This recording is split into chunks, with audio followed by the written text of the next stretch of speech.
आज की ये वीडियो सबके लिए है। अगर भी आप टीनेजर है, अगर भी आप यंग कपल है जो कि प्रेगनेंसी प्लान कर रहे हैं, अगर भी आप प्रेग्नेंट है, अगर भी आप हाल ही में बच्चे को जन्म दे चुके हैं, अगर भी आप एक छोटे बच्चे की माँ हैं, अगर अभी आप एक टीनेजर की माँ है, तो इन सब के लिए आज की वीडियो है। क्योंकि आज मैं बात करूंगी विटामिन डी के बारे में। विटामिन डी एक ऐसा बहुगुणी विटामिन है जो कि ज़िंदगी के हर स्तर पे हमको काम आता है। नमस्कार, मैं डॉक्टर आकांक्षा महाजन पाठक, आप देख रहे हैं एक्सेलेंट चबूतरा। और आज चबूतरे पे चर्चा हो रही है विटामिन डी के बारे में। खास करके विटामिन डी फर्टिलिटी के लिए किस तरीके से मदद करता है, इस पहलू पे मैं आज इस वीडियो के माध्यम से आपसे चर्चा करूंगी। तो सबसे पहले शुरुआत करते हैं टीनेजर के साथ में।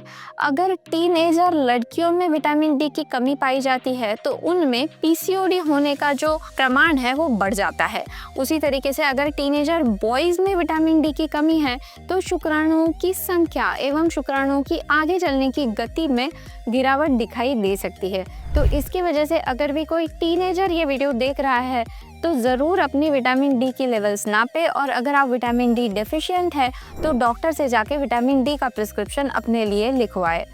जब ये टीनेजर्स यंग कपल बन जाते हैं और जब ये बच्चा होने के लिए ट्राई करते हैं, तब अगर उनमें विटामिन डी की डेफिशिएंसी दिखाई देती है तो विटामिन डी की डेफिशिएंसी के कारण स्त्री बीज की गुणवत्ता घट जाती है और उसके वजह से एएमएच का स्तर भी कम हो जाता है।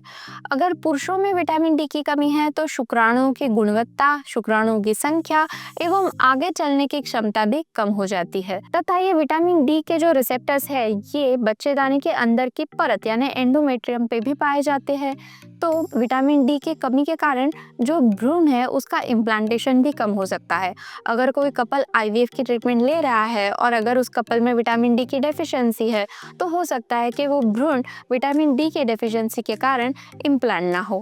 अगर कोई प्रेग्नेंट औरत है जिसमें विटामिन डी की कमी है तो उसके वजह से बच्चे की ग्रोथ पे बुरा असर पड़ सकता है। अगर प्रसूति पश्चात विटामिन डी की कमी है तो हो सकता है कि वो औरत में दूध ना उतरे। तो उसके वजह से फर्टिलिटी के हर एक स्टेज पर विटामिन डी एक बहुत महत्वपूर्ण भूमिका निभाता है। अगर विटामिन डी के स्तर नॉर्मल है तो उसकी वजह से लैक्टेशन में भी मदद हो जाती है। हालांकि विटामिन डी ये कैल्शियम होमियोस्टेसिस यानी कैल्शियम की मात्रा को नियंत्रित करने वाला विटामिन है। उसकी वजह से बुढ़ापे में भी विटामिन डी का स्तर सामान्य होना बहुत आवश्यक है। ऐसा देखा जाए तो दरअसल हमारे यहाँ पे मतलब भारत में बहुत सारी धूप होती है, लेकिन क्योंकि हम भारतीय लोग ब्राउन कलर के हैं उसकी वजह से विटामिन डी का जो सिंथेसिस है वो हमारे स्किन में थोड़ा सा रुक के होता है या थोड़ा सा स्लो होता है, जिसकी वजह से इंडियंस में बहुत ज़्यादा विटामिन डी की कमी पाई जाती है। अब जानते हैं विटामिन डी के सोर्सेज के बारे में। अगर आप नॉन वेजिटेरियन है तो ऑयली फिश जैसे कि साल्मन फिश, इससे आपको विटामिन डी मिलेगा, या फिर अंडे का जो पीला भाग है उससे भी विटामिन डी मिल सकता है।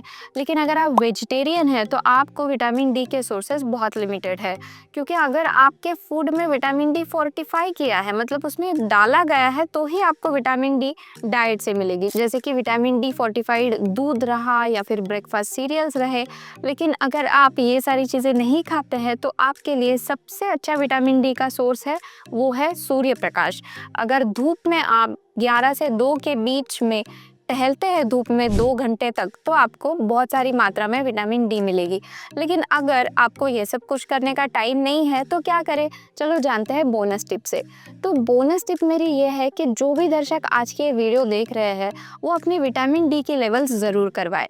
और अगर आपकी विटामिन डी की लेवल 20 नैनोग्राम पर ml से कम है तो इसका मतलब है कि आप विटामिन डी डेफिशिएंट है, तो आप नज़दीकी अस्पताल से जाके विटामिन डी की डोसेज आपके लिए लिखवाएं। कमेंट सेक्शन में बहुत सारे व्यूअर्स मुझको बोलते हैं कि मैडम हमको दवाई दीजिए या यूट्यूब वीडियो के माध्यम से हमको दवाई प्रिस्क्राइब कीजिए।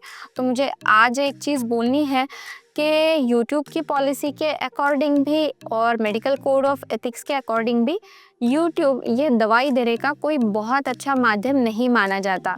तो उसके अगेंस्ट जाकर मैं कोई भी दवाई आपको यूट्यूब वीडियो के माध्यम से नहीं दे सकती। ये जो चैनल है या ये वीडियो जो मैं बना रही हूँ वो इसलिए बना रही हूँ, इस उद्देश्य के साथ में बना रही हूँ कि लोगों में अपने स्वास्थ्य के प्रति जागरूकता फैल जाए। तो इसकी वजह से अगर ये वीडियो आपको अच्छी लगी है तो वीडियो को ज़रूर लाइक करें, चैनल को सब्सक्राइब करें और ज़्यादा से ज़्यादा लोगों के साथ में ये वीडियो शेयर करें। और अगर आप विटामिन डी डेफिशिएंट है तो अपने नज़दीकी डॉक्टर के पास में जाकर विटामिन डी की डोसेज और प्रिस्क्रिप्शन लिखवाएं। Thank you.